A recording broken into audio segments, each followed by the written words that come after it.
Hey guys, and welcome to episode 36 of Notable Needlework. I am Kate, Notable Needle, Noteable, on Ravelry, on Plurk, and on Twitter.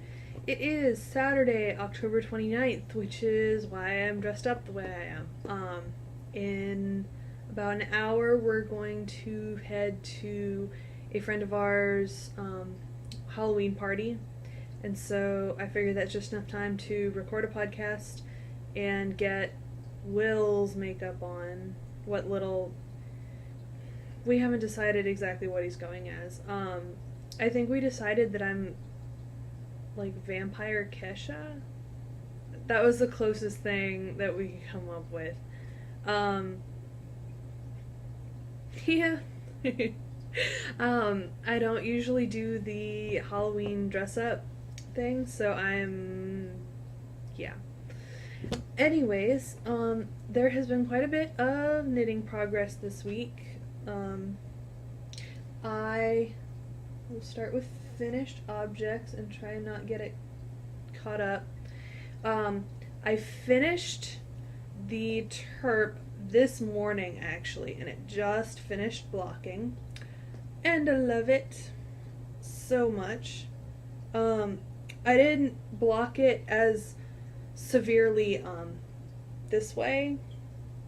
I didn't make it a square, if that makes sense, as much as some people did, because I wanted it to be a little more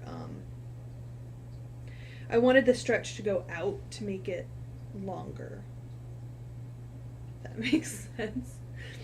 And this is Highland Handmade's Sugar Maple Sock in the Mrs. Warrener colorway, which is the colorway that Heather dyed up for me in conjunction with my husband for my birthday present this year. I think it's actually still a little bit damp, so I'll probably let it dry some more before I wear it and everything. But I am totally in love with this, and this was for the knit along with the Wolf Farms podcast. So it was supposed to be done by the 31st, and it is the 29th, and I got my picture posted, and I am very happy about that. Because I almost forgot to post the picture. Posted it everywhere else except for that one board, and so I had to remember to do that. But I love it, and I will almost certainly knit this pattern again. Probably using the 2 different color yarns like the pattern calls for. We'll see. That is it for finished objects. Works in progress. I have the socks that I am being commissioned to knit for my friend Christian. This is for her first grandma. Her second, both pairs are in the Knit Picks Felici self-striping sock yarn. This one is the Tyrrhenian blue, or Tyrrhenian purple colorway.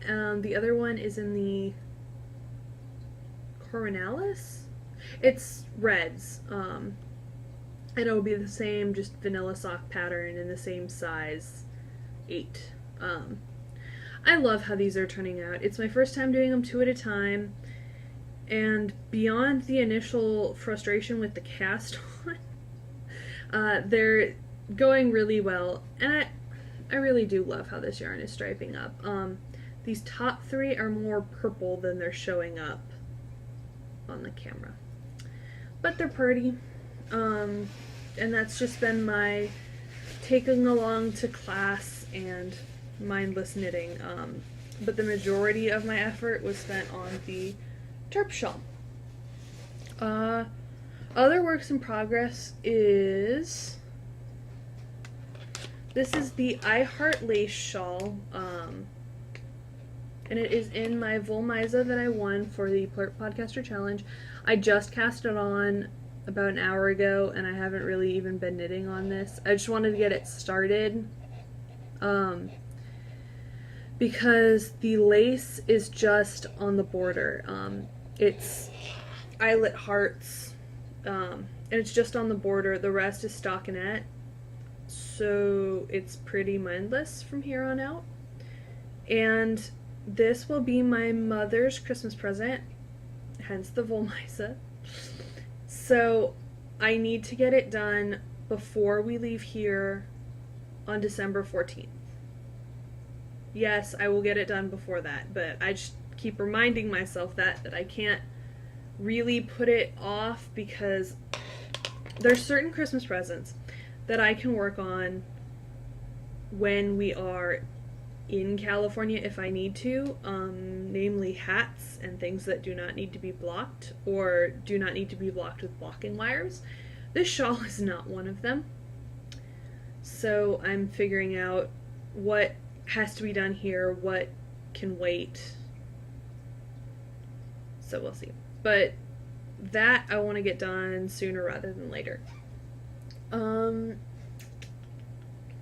is it for active works in progress.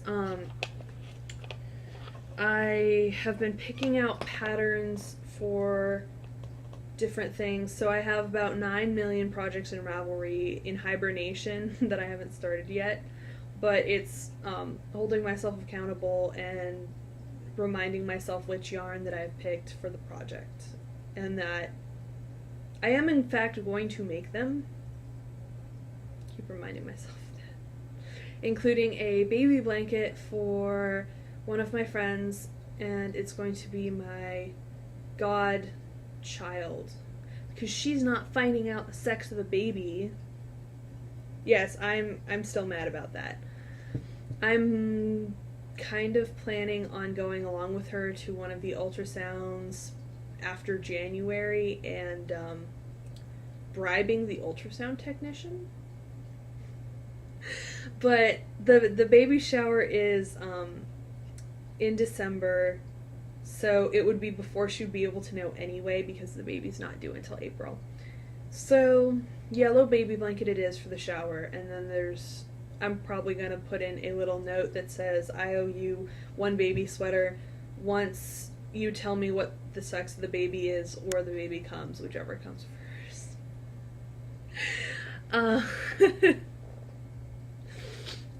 So yeah, I do have stash enhancement.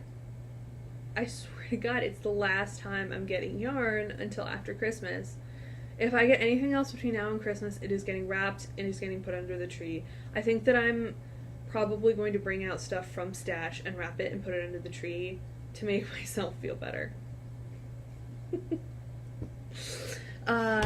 So the first thing is actually the roving that I mentioned when I showed the sock yarn last week.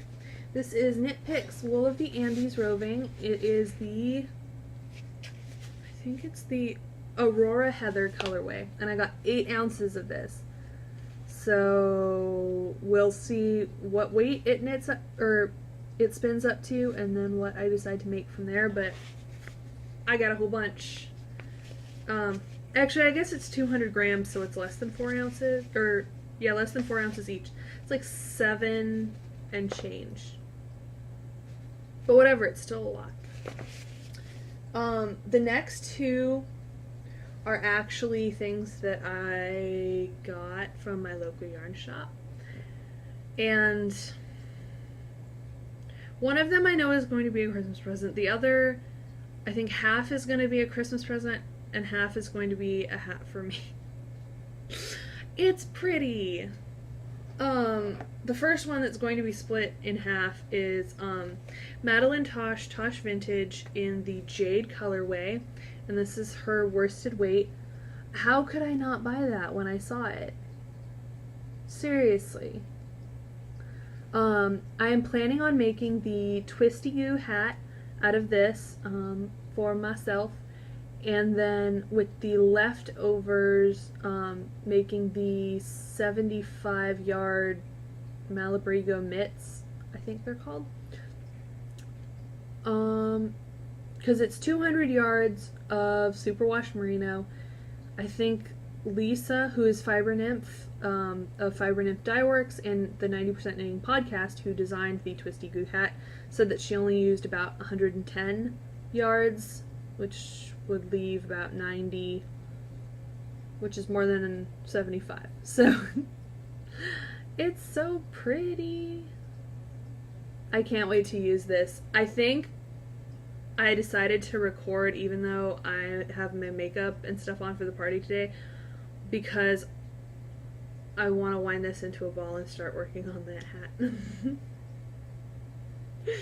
Because I like showing it more in the hank than I do when it's, wound up into a cake. Because I usually have the yarn bra on it and you can't really even see the color anyway. So yeah. Depending... Oh, I don't even have that much stuff to do this week, so this hat might be done by next week, depending on what I'm working on. It's so soft and squishy, and the color is so awesome. Love it. The other thing that I bought is the Misty Alpaca Chunky, which is 100% baby alpaca, and it is super soft, and I love this black and white twist. This is the same yarn, although not the hand paint, that I made the Painted Desert scarves out of, that my mom and my cousin have. So I got a skein. I haven't decided whether this is going to be for my niece or for my stepsister. I'm thinking niece because I think there's another project that I would prefer to do for my stepsister that's more sparkle and less functional. Well, oh, no, but my niece skis and goes up to Mammoth with my brother, so she can still use this more than my stepsister would. Because as it turns out, it doesn't get that cold in Southern California unless you go up to Mammoth, which she does, so I think this will probably be a scarf for my niece. It's super soft, and I finished the other scarves in less than a day, so it's a nice, easy Christmas present. I think that I'm going to wind this up just into a ball to be a little bit more manageable, but this might come with me on the plane or something to work on while we're in California, because she's not going to be in the house with us, so I feel weird working on people's presents when they can see them, except for Will, because Will forgets that I'm working on his present, which I haven't started yet. By the way, if you hear any weird laughing and stuff in the background, that's because our walls are really thin, and Will has been playing, I think it's called, like, Dungeon Masters, or something, I don't know. But it's a game that you can play with other people online, and he has been playing with his brother, who I love tremendously, and they've been talking on Skype while they're playing together, which leads to very loud laughter. You can hear both of them laughing through the walls. So if you hear that, that's what it is. But I'm looking forward to knitting this. One of these days I have to get a skein of these for myself. Not that I haven't knit enough items for myself. My last stash enhancement I got in the mail on Friday, and I had ordered 2 skeins of yarn from the Loopy U, and I knew that it was coming on Friday, and I knew that my mail person on Thursdays is the one that will actually come to the door and check if you're there before leaving the little slip that, USPS tried to deliver your package, or she puts it in the locker by our mailboxes with the key. The one on Friday doesn't do that. I knew that. I came home early, and I waited in my car for an hour while he was putting the mail in everyone else's mailboxes so that I could get him to give me my package before he left. I did so. I got my package. The first thing I noticed is that it looked a little bit small. I figured that I had I got a skein of Malabrigo Rios and a skein of Shibuya sock yarn, both of which are not very big skeins, hanks, whatever you want to call them. So I figured they squished them into the littlest USPS box. Okay, whatever. I opened the box, and I got this. And I was saying to myself, this is way too small. Then I looked, and I noticed that it says Malabrigo sock.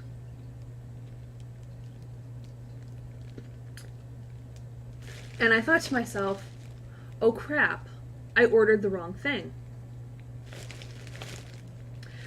Then I looked at the shipping information and the billing information. I'm not going to show the address, and I know it's backwards. Yes, it's backwards, but that's clearly not my name. Yeah, I am not in New Jersey. They sent me the wrong thing. They sent me someone else's order. Yeah. So, I emailed the Loopy U, and I copied the woman whose order that I got to let her know that her yarn is not wandering around in the abyss. I didn't get a reply yet, and that was on Friday early afternoon. So I have to wait till Monday. Because, yes, I can pay and send this to the address, but I shouldn't have to pay when it's not my fault. And I don't have my yarn, and I was going to make mittens out of that Rios that would have been done by Monday. Yeah. So, so I'm less than happy right now. The best case scenario, honestly, I know this isn't going to happen, would be if they sent both of us our orders again and I somehow magically got to keep the Malabrigo sock. I haven't opened the paper and stuff, but I've looked at the colorway online. It's a pretty colorway. Just saying. I don't know. I'm less than happy about it because the earliest I'm going to get it, honestly, is next Friday. Because either if she got my yarn and it's not still in the warehouse somewhere, she's gonna have to mail it to me from New Jersey. And then if the Loopy U sends us both the yarn again, it's still coming from Colorado. Or, no, it's still coming from Missouri. They haven't totally set up in Colorado yet. So, yeah. I'm waiting to see what to do because I just don't want to have to pay for shipping. Honestly. It's $5, but it's $5 that I shouldn't have to spend. I'd rather spend that money on groceries, quite frankly. Or more yarn. So yeah, the one last thing that I had that's knitting, crafting related is my mother-in-law's 12 Days of Christmas tree skirt. I actually don't remember if I showed the 10 Lords of Leaping that I finished. Yes, I did show this. Okay. Oh god, it's getting all sorts of caught up. I have been working on the 11 Piper's Piping, and this is a huge thing. So he has his boots, his pants, his vest thingy, and his collar, and that's all attached. Next is the face, and then the beard and hat and I guess he has like a shield or a banner that's coming off of his trumpet. Yeah. So it's, I'll show you the stack of pieces. So these, each one of the different colors is a different piece that I have to embroider and attach. This is for the Piper's piping. This I'm not gonna like. This is for the drummer's drumming. It's huge. And it looks smaller than it actually is because I had everything folded. Yeah. That's for the drummer. But I'm getting there. I'm gonna finish in time for me to bring it with her for her Christmas present, which I am super excited about. On a related note, I mean, that's it that I have for knitting and stuff like that. Nursing school. It was a very good week for nursing school. Well, it was a good beginning, a good end, and an interesting middle.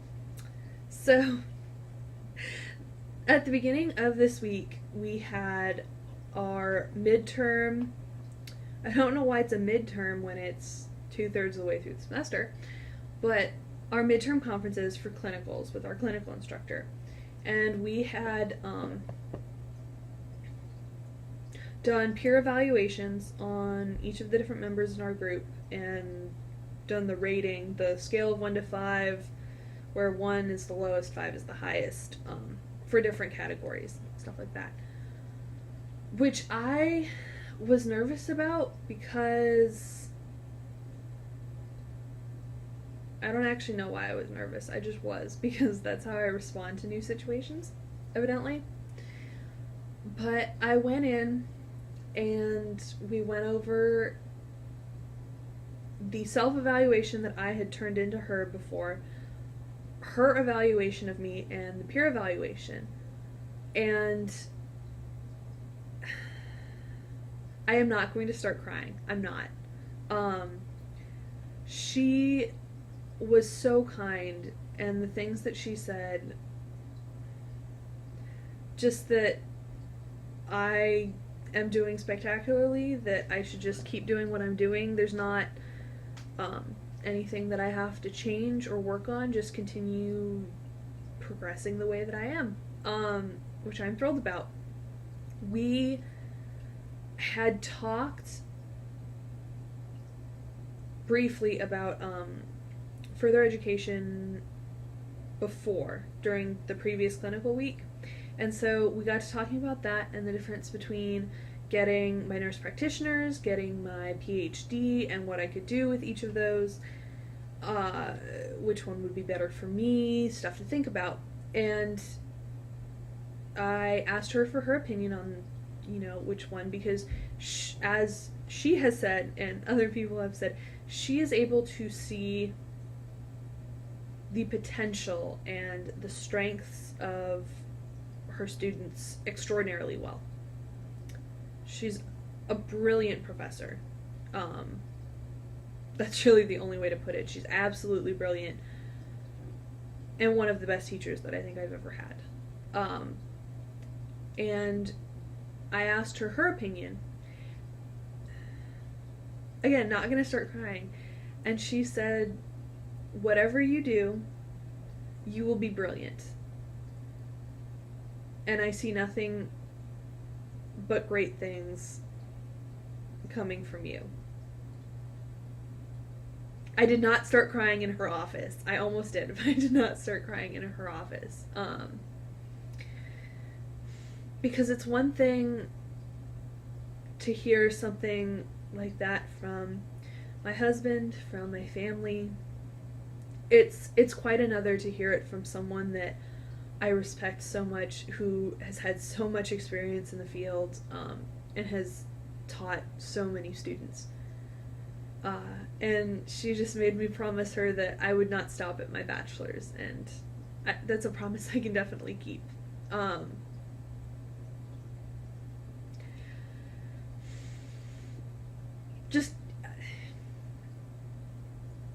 I was having such a bad weekend, and I was so stressed out before that about all of the deadlines that I had to turn in. And, you know, I don't think I've ever really had the, oh god, I'm not supposed to be here. It was more along the, why do I have to do all of this work? Like, why am I doing all of this work when I could just go to, you know, a community college and not have to deal with as much of the theory. And that conference just, it was fantastic. Exactly what I needed. And evidently I was the highest peer-reviewed student in my group, which I was not expecting at all. I was really surprised by that. We don't have a group of... There's really no bad students in our group. Some are more suited to... nursing comes more easily to some of them than others. And that definitely shows. But all of us work our tails off in clinical. And so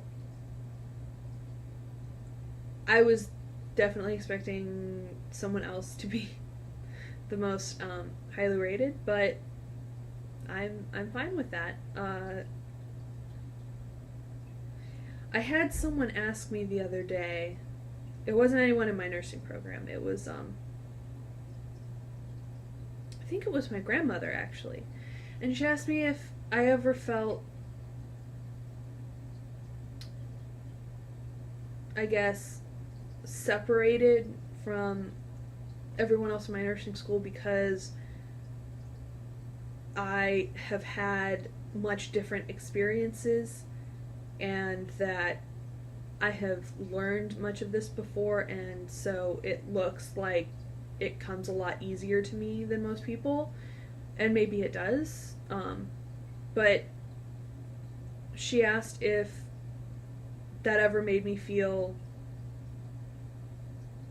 I guess, alone.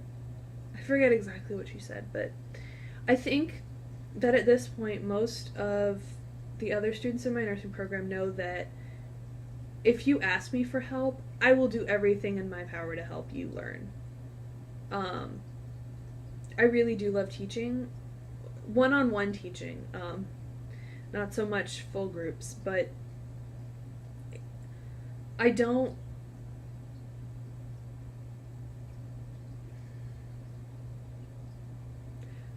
feel as separated as some people might expect. And I like that. I love the members of my clinical group. I love the members of my lab group. And they are all fantastic. And they all work so freaking hard. And it makes me happy to know that I'm surrounded by the best of the best. It really does. And just see the professors that we have and everything. The other high point of this week was the midterm clinical simulation, which was, we were divided into pairs in our lab groups, and we got a scenario for a patient, and they have, they have mannequins in the lab. I forgot to put my wedding band on. Oops. They have mannequins in the lab that are incredibly lifelike. They have heart sounds, lung sounds, palpable pulses. They blink, which is the creepiest thing ever. And the rooms are set up like a hospital room with all the equipment, the monitors, everything. And your clinical instructor is in there, and she is the voice of the patient. And you just go from there and do what you would normally do. And my partner and I worked very well together, and we caught all of the things that we were supposed to catch. Irregular heartbeats, irregular heart sounds, irregular lung sounds, the cause of those problems, safety hazards in the room, stuff like that. So it was kind of nice to just go in there and hit a grand slam. Unfortunately, the middle of this week was not as fantastic. We had validations for nasogastric tubes, which is the tubes that go in through your nose down to your stomach and do tube feedings, and Foley catheters.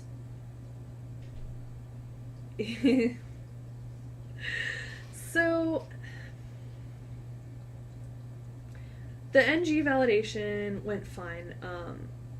It was my lab instructor who was validating me, and she and I were basically joking the entire time because she knows that I know what I'm doing. It's not like it's a sterile procedure. I did everything that I was supposed to do, and yeah. She knows how I feel about the mannequins. Those ones don't blink. They look creepy, but they don't blink. I think there's some videos on YouTube that I'm going to try and find that actually have demonstrations of the mannequins that we use. So y'all can see exactly what I have to deal with. I don't do dolls of any sort. They really creep me out. So the mannequins and I don't get along very well.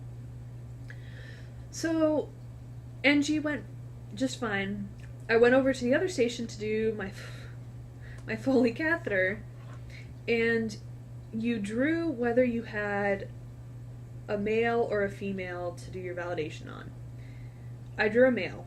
So I went in and I did everything perfectly fine until I was actually inserting it. Now, this is a sterile procedure because you're entering a sterile body cavity, and you don't want to have your patient get a UTI. So I had everything fine, maintaining sterile technique. I could not get the catheter all the way into the penis to save my life. I guess other people had the same problem, where they're in the plastic, it wouldn't give. If you're not familiar with anatomy, basically there's a little tube that you urinate out of, and to be anatomically correct, there is a little sphincter, almost like a valve, that I guess in that particular model didn't form exactly correctly, and so it wasn't just me that was having problems getting through there. So my catheter would not get all the way into the bladder of the patient. And my instructor even tried, and she couldn't get it all the way down there. And so after she couldn't get it all the way down there, she said, okay, whatever, what would you do now? With Foley catheters, they're designed to be in the bladder for an extended period of time. So there is a little balloon, I didn't bring it in, but there's a little balloon that you can inflate near the end of the catheter. It's around the tube so that the urine can still drain from the bladder, but the little balloon keeps it from just coming back out. Basically, you're putting in a straight line and then you're adding this balloon to it so it doesn't go back out. Yeah. So at that point, you would stabilize the catheter and blow up the balloon using a little syringe of saline that feeds into the balloon, and the liquid goes in, balloon expands, and you're set.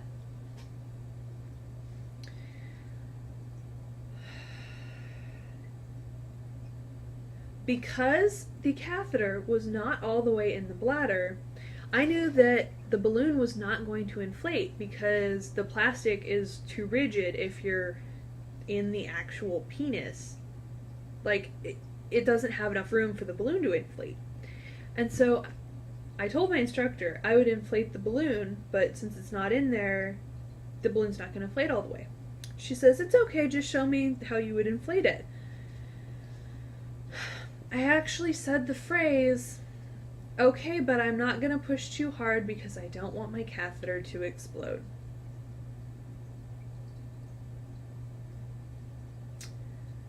I got about 1 milliliter of fluid out against a very high amount of pressure.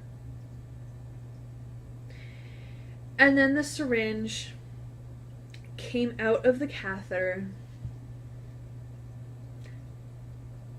and I managed to spray my instructor in the face with saline.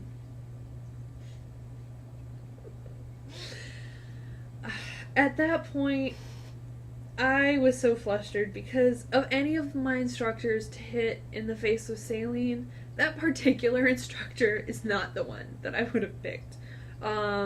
She did not find it funny at all. I was trying to compose myself, and I was extraordinarily flustered. At that point, I broke sterile technique,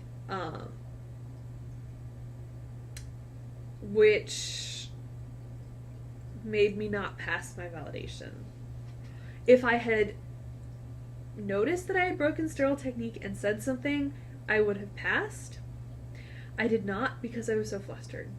And after I had finished everything, my instructor said, you know, you broke sterile technique and you didn't say that you had broken sterile technique. And I know that it's because you were flustered, but I can't make exceptions on the rules, because then everyone would find some exception, which I totally understand. You get 3 chances to do it, so I'll be going in on, I think, Tuesday and redoing it, and she said, you know, everything else was totally perfect, and you'll probably get a female next time. Females are much easier because you don't have to put the catheter in so freaking far. But needless to say, little embarrassing. Little bit. So yeah, that was my week. The only other thing is that I realized, sorry, oh god, this doesn't bode well. It's 4 o'clock and I'm already yawning. I realized that after, I think it's November 17th, which is the week before Thanksgiving. After that day, I'm basically done with the semester. I think I have 3 more tests that are finals and the like. Maybe 4. I think I just have my finals afterwards. I don't stress about tests. I stress about projects. I stress about validations. I do not stress about tests.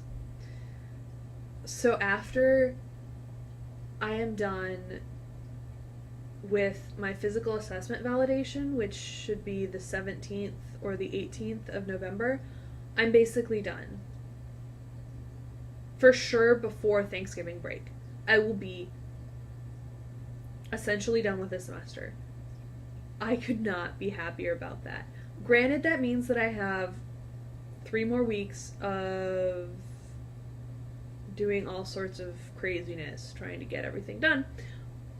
But after that, I will get butt tons more knitting time. Because a lot of my studying can be done while knitting.